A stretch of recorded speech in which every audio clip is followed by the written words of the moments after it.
It was a typical day in Bikini Bottom. SpongeBob SquarePants was humming happily as he flipped Krabby Patties at the Krusty Krab. Mr. Krabs was counting his money, and Squidward was, as usual, grumbling about everything.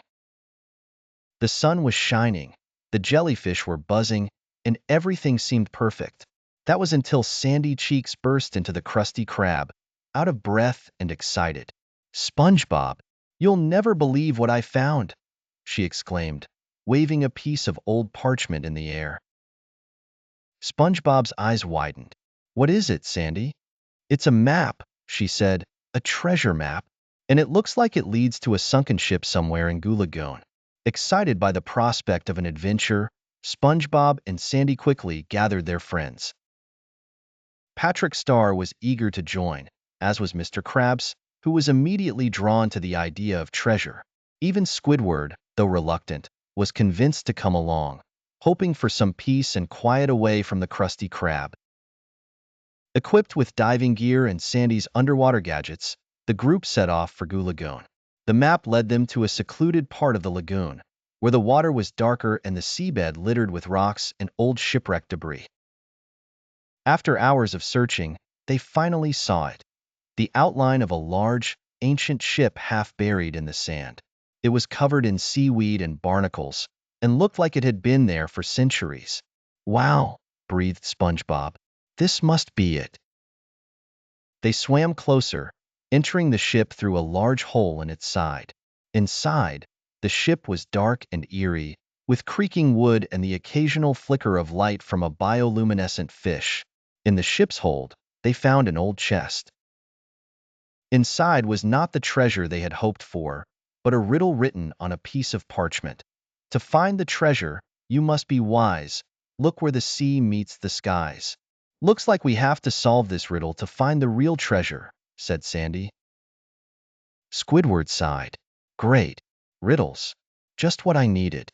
Determined to solve the riddle, they swam out of the ship and began to search the area where the water met the air. They looked around the surface of the water and the nearby rocks, but found nothing. Patrick, floating lazily on his back, suddenly had an idea. "Hey, what if the treasure is where the light from the sky touches the water?" Sandy's eyes lit up. "That's brilliant, Patrick. Let's check where the sunlight hits the seabed." Following Patrick's suggestion, they swam to a spot where sunlight streamed down through the water.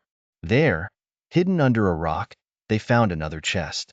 This one was locked, but a keyhole in the shape of a starfish gave them a clue.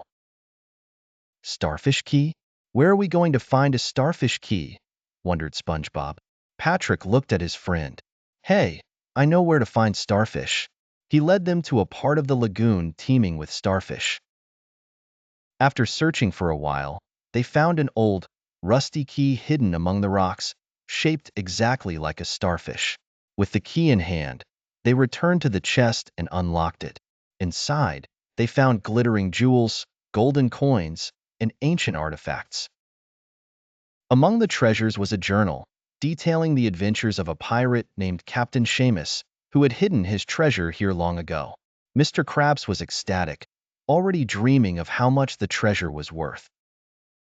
SpongeBob, Sandy, and Patrick were thrilled to have solved the mystery, while Squidward was just happy the adventure was over. They carefully packed up the treasure and headed back to Bikini Bottom. They decided to donate most of the treasure to the Bikini Bottom Museum, keeping a few mementos for themselves. The adventure had brought them closer together and given them memories they would cherish forever.